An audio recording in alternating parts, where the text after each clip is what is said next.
tuned up nicely. Hello CQ, calling CQ 40 meters. Hello 40 meters AM. Calling CQ 40, this is WA3 VJB. WA3 Victor Juliet Bravo. WA3 VJB AM, calling CQ and tuning 7276 for an AM call. WA3 VJB. WA3 VJB, this is AJ400. AJ400. Do you copy, Paul? Heard an AJ4 and I heard K1GMM, who I heard yesterday or the day before. Let me pick up the K1 first, since you had the better signal, and introduce myself here. I don't think we've actually worked, although I did hear you on. K1GMM from WA3 VJB. The name is Paul at Annapolis. How copy? Hey, good morning. Still morning? Yes, barely. Hey, good morning, Paul. Yeah, good to hear you. Great signal coming into Vermont. I sit between Manchester and Rutland, west side of the state here. And, well, if you can hear me okay, I'll leave it where it is. It looks like I'm kind of tickling at about, what is it? About 25-watt carrier. I can turn it up if you're struggling, so let me know. Didn't set the drive. So good morning. Hope all is well, and thanks for picking me up there, Paul. Name is Steve, up here southwest Vermont. Kilo 1 Golf, Mike. Okay, Steve. Well, it might be nice to just crank it up just to make sure the frequency seems occupied. A lot of activity here at the top of 40 meters today, and although I'm hearing you Q5, it's only about S7 to S9, and it might do well to perk it up beyond 25 watts for sure, especially if the band tends to fade or anything. All right, well, let me hang on with you here just for a moment. Good signal there between Manchester and Rutland, Vermont, is what I wrote down. And I'll try to pick up the AJ4, Alpha Juliet 4 question mark from WA3 VJB. Go ahead. WA3 VJB on the group is Alpha Juliet 4 Oscar. Alpha Juliet 4 Oscar. Good morning to you, Paul, and good morning to Steve in Vermont. Copying both of you very well over here into South Windsor, Connecticut. I think we have talked in the past, Paul. I believe we have QSO in the past. So let me put it back to you. WA3 VJB AJ400. Okay, Pedro. Yeah, I think we have now that I've sorted out your call letters and the fact that you're in Connecticut. AJ400 with K1GMM in Vermont from WA3 VJB Annapolis.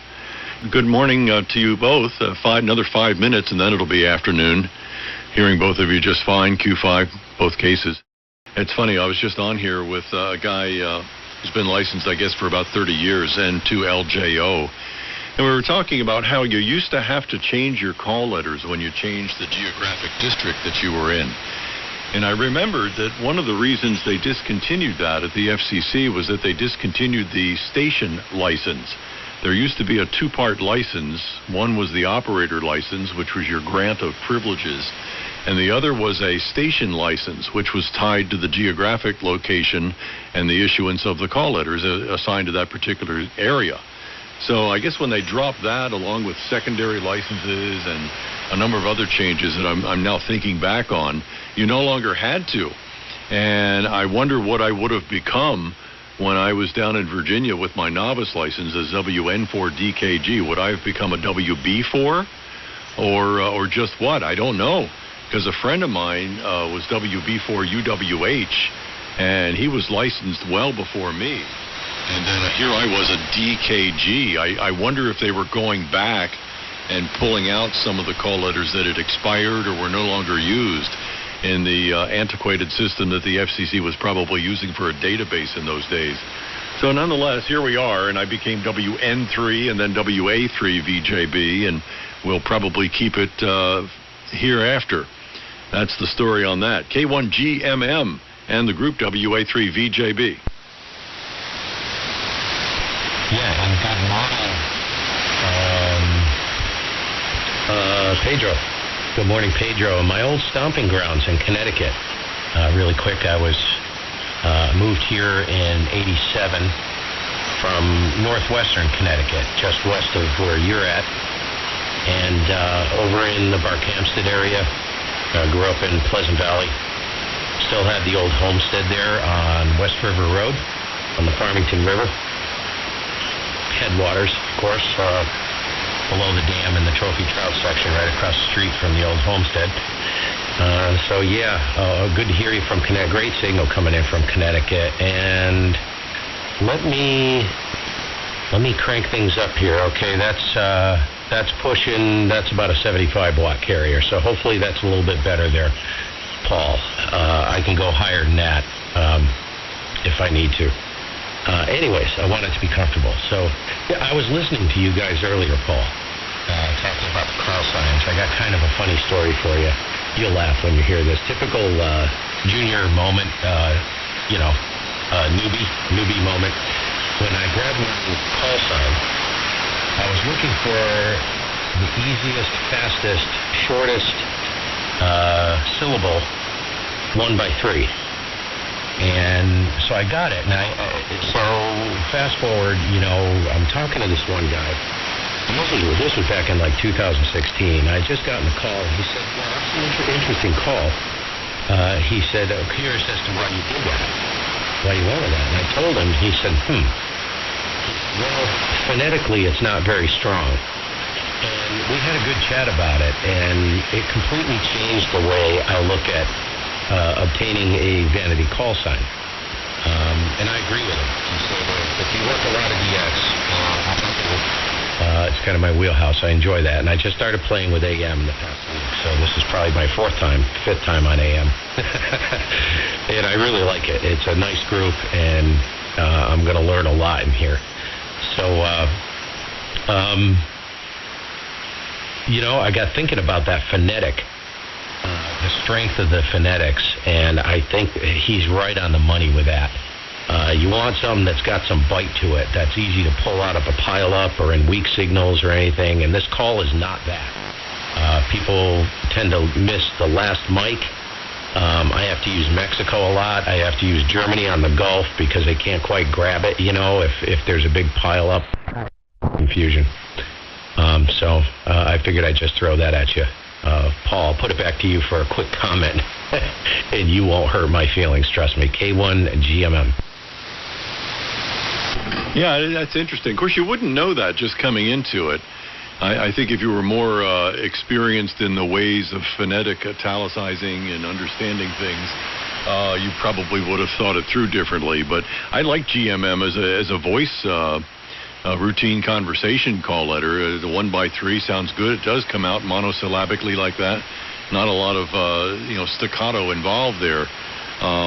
General Motors it even lends itself to some creative phonetics.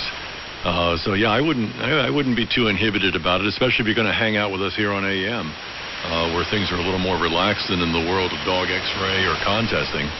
K1 GMM and the group WA3VJB. Back in college, somebody tagged me with Bertie's Jealous Boyfriend, which I've always liked. But the Valuable Junk Box seems to be the one everybody remembers. And otherwise, I've never chased dog X-ray with any significant enthusiasm nor contesting. So I kind of took what I got randomly, and I'll stick with it. Steve, go ahead.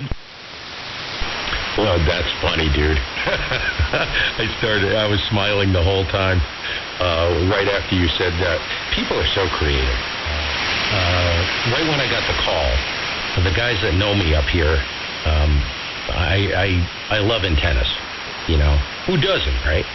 So I did a lot of playing with antennas, figuring out what would work here, blah, blah, blah.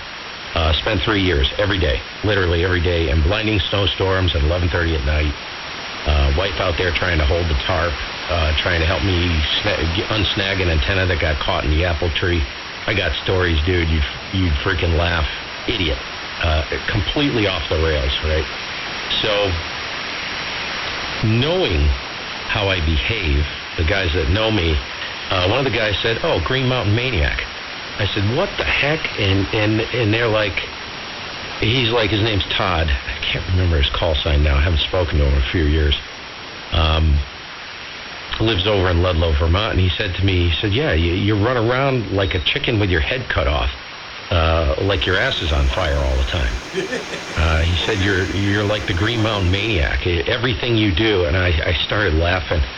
People, I didn't get the call I never even thought of that, Paul, what to use as a phonetic, aside from Golf Mike. Never crossed my mind. It's just how I think. But, Green Mountain Maniac, Mickey Mouse, and there's some other ones that are not particularly pleasant. I think they're funny, but I don't use them. Leave it to everybody else with a creative mind and the sense of humor. I have none. Let's see. I like it. I do like Green Mountain Maniac. I was grinning in the same way you were. And I'm thinking, my mind starts reeling. It's like, okay, let's come up with a good one for him. Girls Macho Man. Yeah, that's one that comes to, that's the kind I would have thought of in college when the guy tagged me with the phonetics that I told you. It would be Girls Macho Man. Yeah, that works. Pedro, take it once. AJ400 WA3VJB.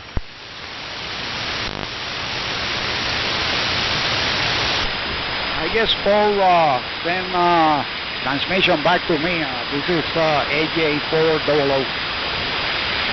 I lost Paul completely. I was copying him 20 degrees over F9, but right now he's like an S6 on the meter, right in my noise level. But I'm still copying you really well over here, Steve. Very fine music over here in Connecticut, west of my location. I live on Pleasant Valley Road. Pleasant Valley Road, 970 Pleasant Valley Road. But, I have been here, only 5 years. I used to live in North Carolina for many years. And we decided to move up north to be close to the family. And I agree with you 100%, Steve. My call sign, I got a lot of problems sometimes, with the double O at the end. That is what I decided to say AJ400. Because if I say in a big pilot, Oscar, always they miss the last O. So I got to repeat it several times. And I agree with you, phonetically, they are some codes that are really strong. And we'll go through the QRM very easily. Anyway, guys, I'm going to leave you because I believe Kubi is copying Paul very well. So I will go to work, and so you can continue the conversation over there because, it's no good for me to be here just listening to Steve. I think we are at midnight. The assertion probably changed condition between myself and Paul. So I'm going to put it back to you, Steve, and then I will go, I will stay listening, basically. So 73 to you, my friend, as well as to Paul. If Paul didn't call, solid copy. My 73.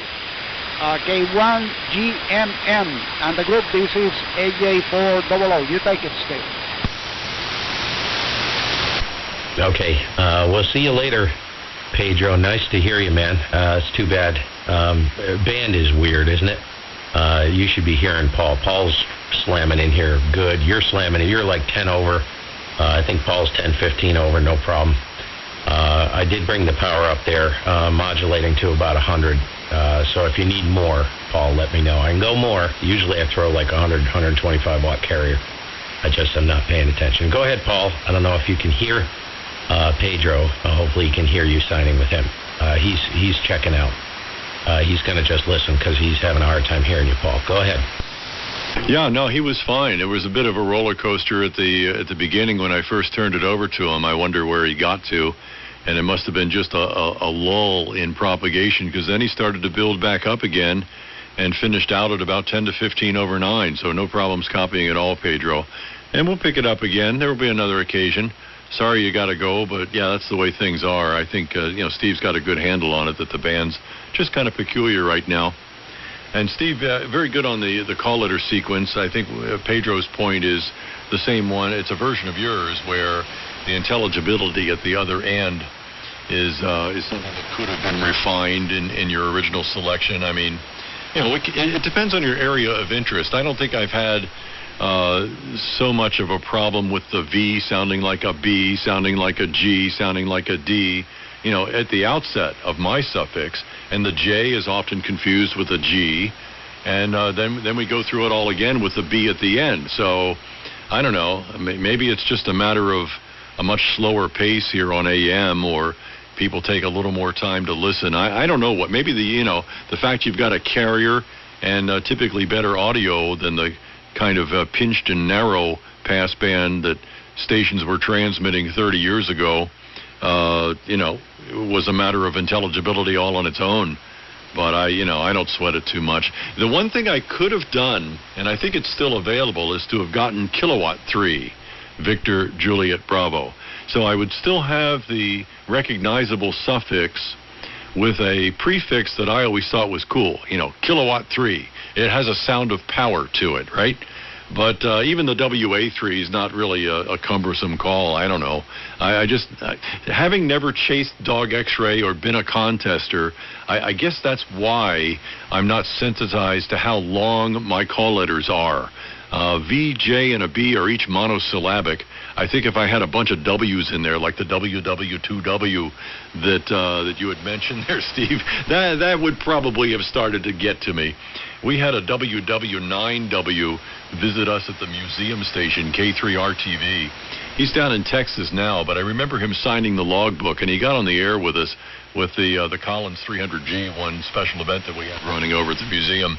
And WW9W. Now that's a lot.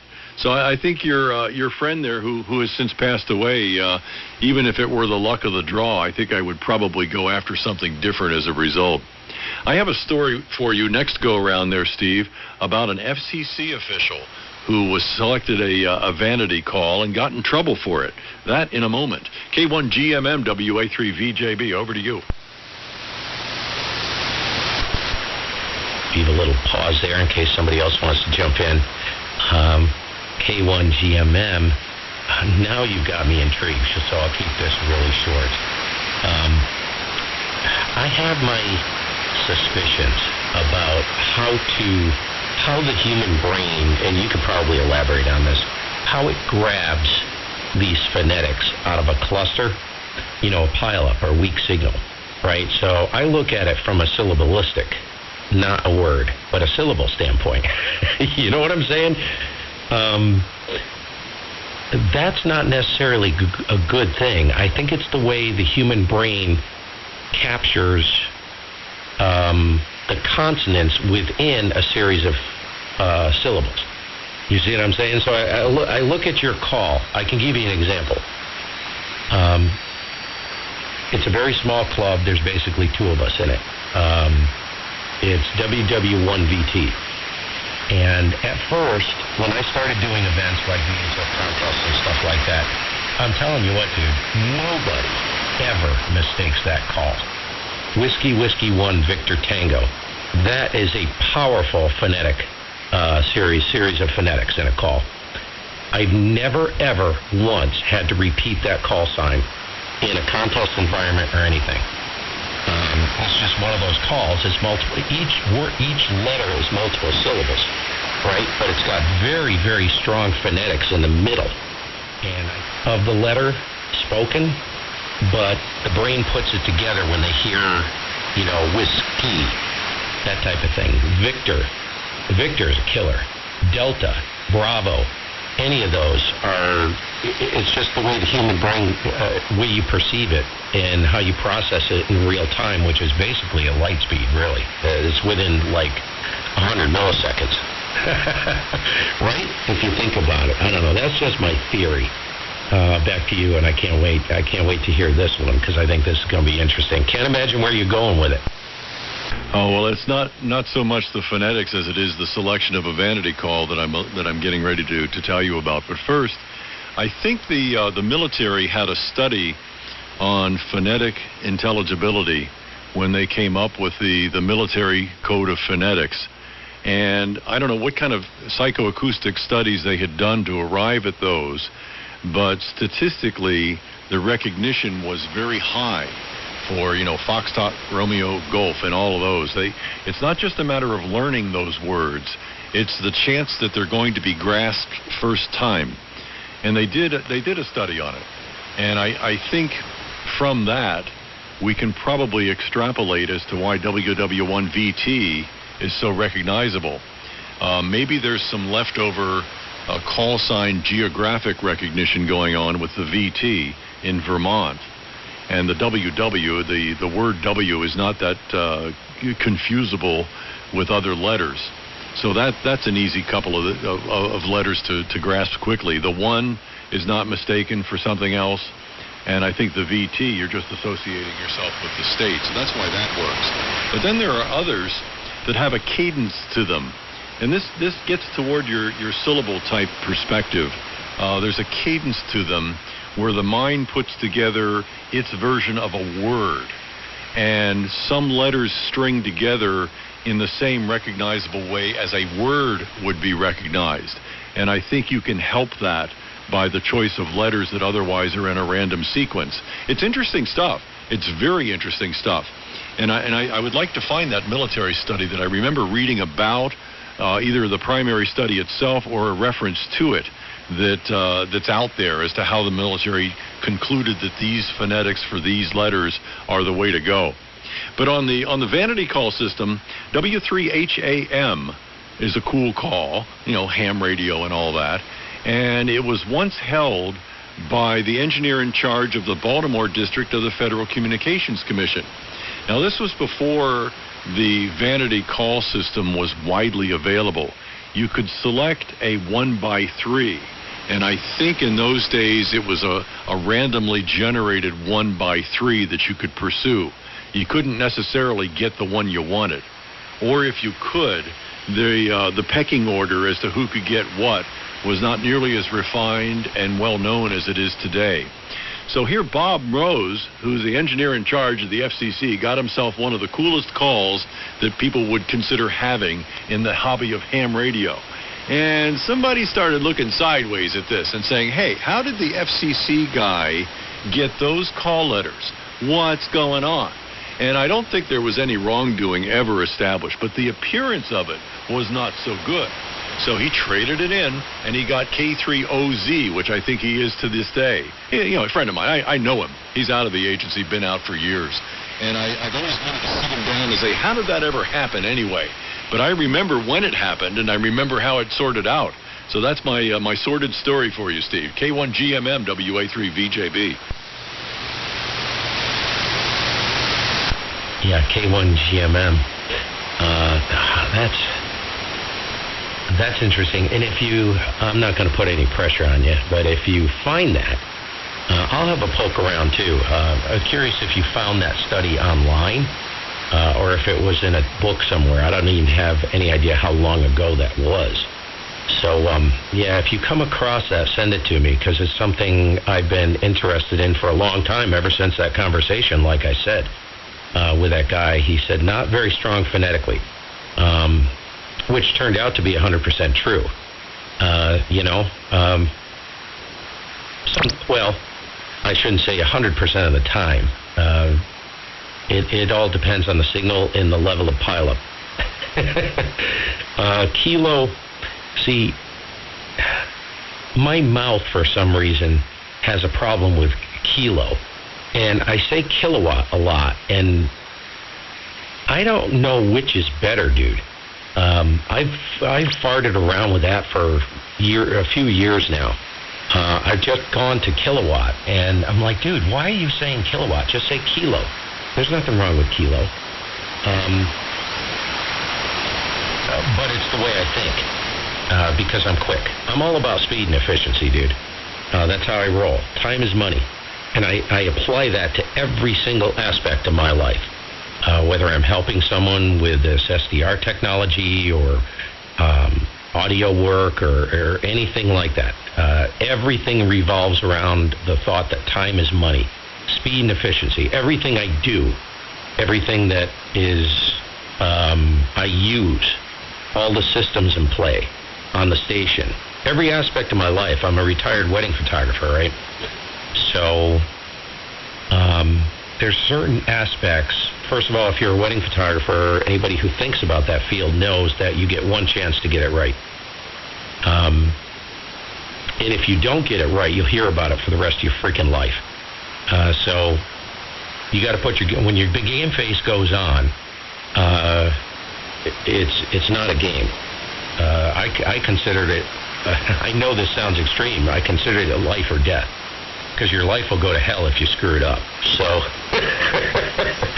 you kind of see where I'm going, but if you want to get into how I think and how I approach everything, it's not how most people approach things, so I'm kind of like the odd man out, and I've tried desperately to make an adjustment to some areas, and it's very difficult for me, Paul. It's just not how I think. So this is an interesting topic because it opens the door to a more practical application and a more effective approach. You kind of see what I'm saying? If I'm all about speed and efficiency, well, you can be fast and you can be efficient, but it may not be successful. You see what I'm saying? To me, it's successful, but in the real world, there's a better way to do it. I think you understand what I'm saying, and that's what I'm learning. K1GMM. I do. K1GMM WA3VJB. A couple of points. I wonder if you've been tested for OCD, obsessive compulsive disorder. The intensity that you described yourself, I could feel it. It's like, okay, this guy has a hard time relaxing because he's keeping track of too much stuff, and the task loading must have been tremendous when you were a wedding photographer. And I can very, very well relate to that, because I'm a broadcast reporter, and I run a camera, and I ask questions, and I chase people around, and there's only one shot at that too. And I have to keep track of everything going on with the video camera. I have to have a coherent question to answer, to utter, to ask, and I have to see whether the person I'm asking the question of has spun me or answered accurately or candidly. And if they haven't, I got to go at them again. So it does get intense, and I know exactly what you mean. But there's also an off switch. And when the off switch is there, you can just coast, and it gives you better perspective on how intense your day has been. So that was my first thought. Second thought is whether you've ever explored the enunciation and articulation, the art of that. I don't hear any particular anomalies in your way of speaking, but you've only got a couple of things available to you. One of them is pacing, one of them is pitch, and the other one is how clearly you say your syllables. I don't hear any problems with any of that, but there are those who speak in a monotone. They don't speak with a smile in their voice. If you can see my teeth, then I'm enunciating properly. And if I don't pop my P's into the microphone, then I'm using a stage P, which keeps that percussive blast from hitting the mic. These kind of techniques are important for clarity in a communications environment, as well as in your speaking with other people at large, in public, person to person. That kind of stuff is a wonderful study. And when I mentor interns in my line of work, I sit them down and I say, okay, listen to what you're doing here. We will have just recorded something. I'll play it back and I'll say, listen to this. And there'll be all these anomalies in there that nobody is conscious of. But once their attention is drawn to it, they either fix it or at least they're aware of it so that they can work around it some way or other. Steve, go ahead. Wow. That's loaded. That's a loaded one. Okay, so first thing, you mentioned I am severe OCD. Quick story. I'm also a musician. I've been a session musician, what I call a basement butcher. Not famous, not in the press, never in high demand. Wouldn't consider myself a professional, except I ran a commercial studio for 15 years, been playing this game since I was 17, and for just about 40 years, and I'm 58. And so I've been around. Let me just put it that way. I've been around. So I am so severe OCD, dude. It is ridiculous. A quick story. I was working on an original project with a group, and I worked for a week to get one part in the middle of a song. It was, I think you'd probably call it industrial type stuff, progressive / industrial type stuff, like Rush type stuff, Dream Theater, stuff like that. Not as good as that, but kind of in the same realm, right? And I couldn't get this one part. I worked for a week, I don't know how many hours. So we got together, and I said, okay, we were in the control room. I said, okay, listen through this. You tell me if you hear anything. So they listened through it. They said, no, cut it. It's done. It's done. I said, no, it's not. I said, listen to this one part right here. And I worked for hours, dude. I could not. I said, did you hear that? Now, I've always played to a click track. I can tell if something is out of time. I listen to commercial music, and I can hear stuff out of time. Oh, I get it all the time. It's not locked up between the rhythm sections, parts of the rhythm section, stuff like that, especially drums, fills, because I'm a drummer. And everything's, the drummer is the clock of a band, right? So they looked at me with a hairy eyeball, and they said, dude, you got to freaking let it go, because we cannot hear it. And they were good musicians, better than I was. And they're like, well, we can't hear it. I said, listen to it again. But we can't hear it. I was so irritated, and that was the moment, and that was years ago, that I realized I got a problem. I really did. I had to let it go, dude. I had to let it go. So now in my life, it's a constant battle to let things go. And I've done a very good job of it. This entire station is held together with zip ties and duct tape. I was the most anal retentive person you could ever imagine, and this thing is an abomination, and it's amazing anything works in here, and I'm not joking. If you looked at this, what's going on, if I showed you under my desk what it looks like, you'd be like, good heavens, this guy, yeah. So I know I wanted to make that quick, but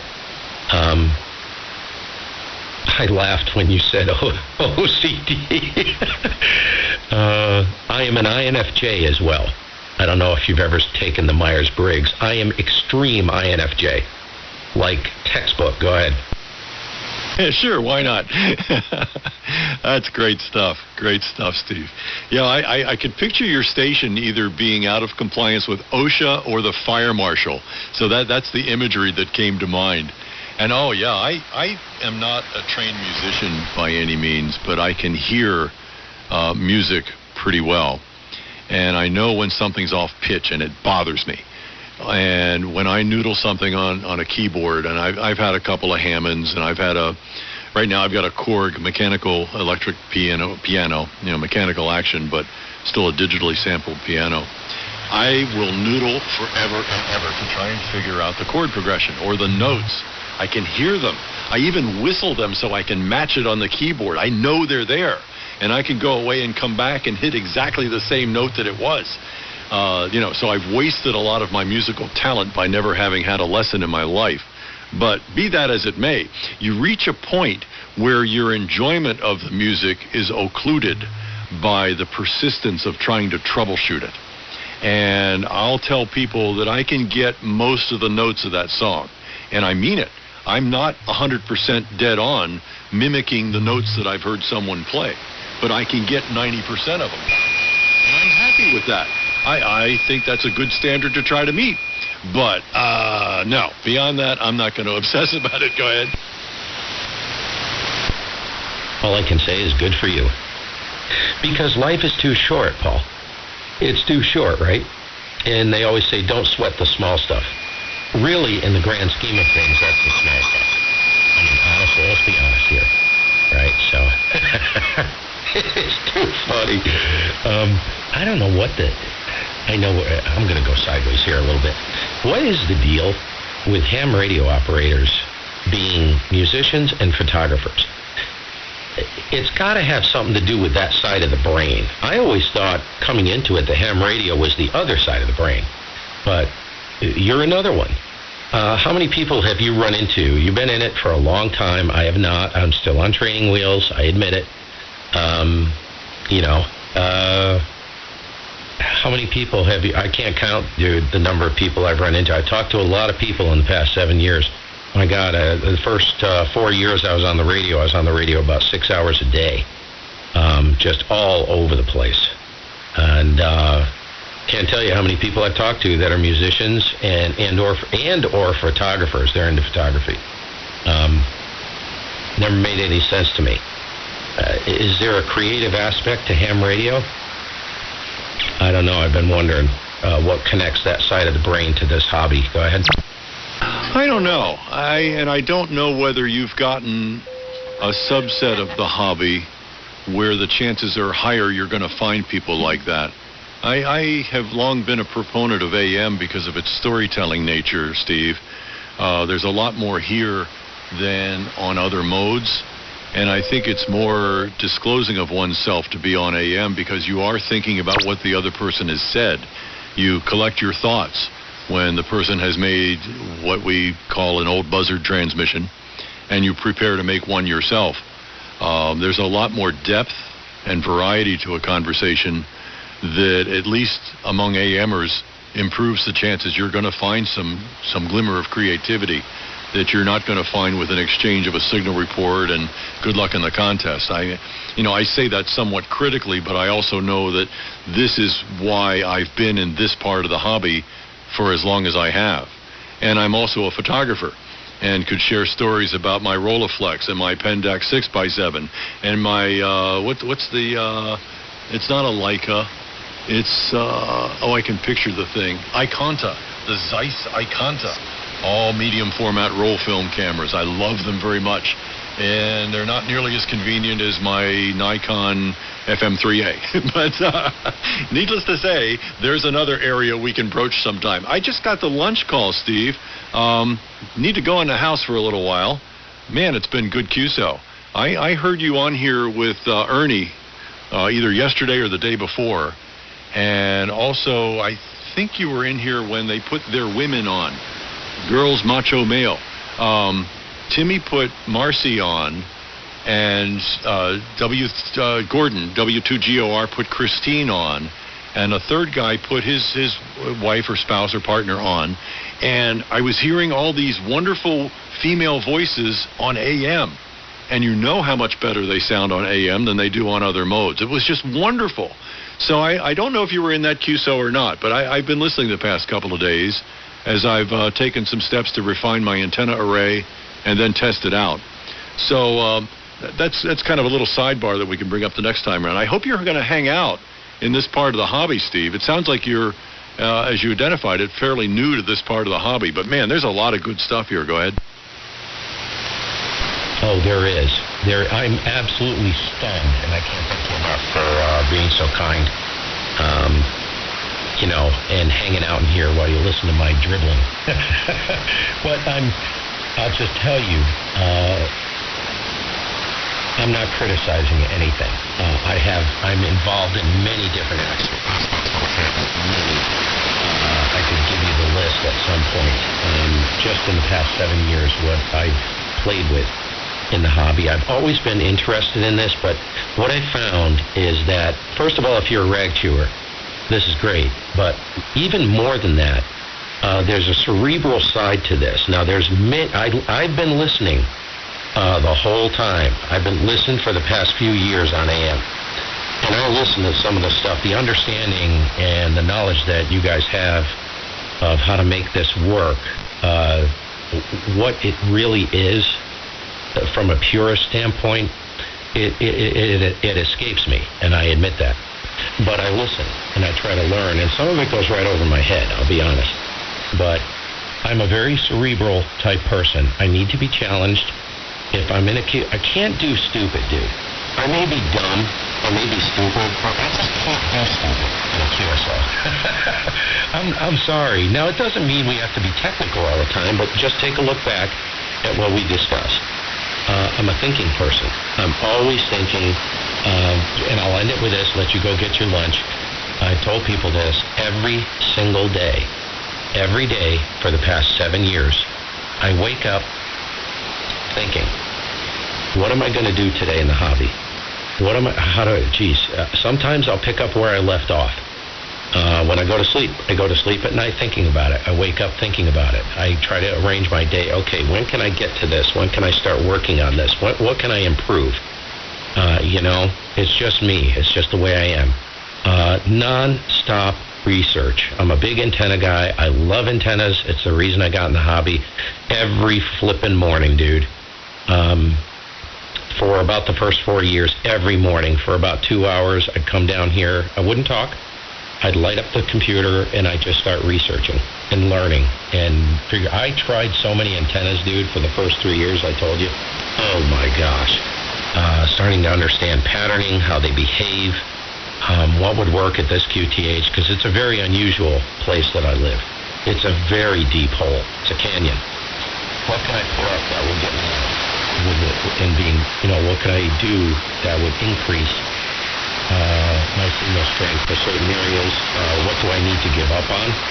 It's never going to work. I've had to come to grips with stuff like that. Angle of the dangle, I call it. So yeah, it's maddening at times, but this mode just seems to suit,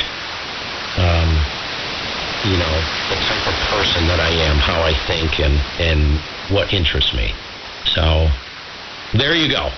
Anyways, go get your lunch. We'll catch up with you later, I'm sure. Great to catch you, man. Wow, nice sounding station, too. WA3 VJB with the Killer Phonetics Kilo 1 Green Mountain Maniac. How's that? We'll see you in a bit. All right, Steve. Yeah, I mean, they don't come handy, do they? You got to think about that. There was a microsecond of delay there. Green Mountain Mania. I had just a little drag to it. You don't want that friction in there. Got to grease those phonetics out. Hey, I'm going to enjoy spending time with you.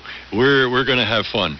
I will mention this. The late W3DUQ, Bill Nagel, had a doctorate in philosophy, and he was very much into otherworldly stuff, UFOs, paranormal, spiritual, other plane type stuff.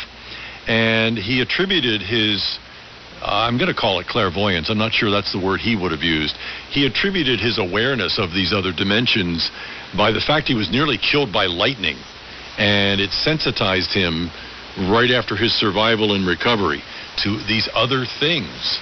And we used to spend hours on here just going through that. He was quite a philosopher and a very good listener, and he could really bring out things in the people he talked with. And I got a hunch you're going to fit in really well here, and hopefully you'll get the idea of the welcome mat and the red carpet to spend a lot of time with us here on the radio, Steve. I'll see you later. K1GMM, Girls Macho Male, WA3 Virgin's Jealous Boyfriend, clear with the radio. Oh my gosh, it's classic. Yep, that is a Pandora's box, dude. That would be really interesting. We'll see you later. Take care. K1GMM. I'm clear as well. You still there? Answer DJ real quick. Clear. Maybe a quick QSO of your copy. This is November Foxtrot 1 Alpha NF1A. I don't think we've worked before. I have talked to the other station. He is in my AM list of stations I've talked to on AM. This is November Foxtrot 1 Alpha. November Foxtrot 1 Alpha. Hey, good to hear you. Great signal. And name is Steve. I'm up here in southwest Vermont. I sit between Manchester and Rutland, Route 7 corridor, west side of the state. Good afternoon. How are you? Okay, we're very good, Steve. My name is Art.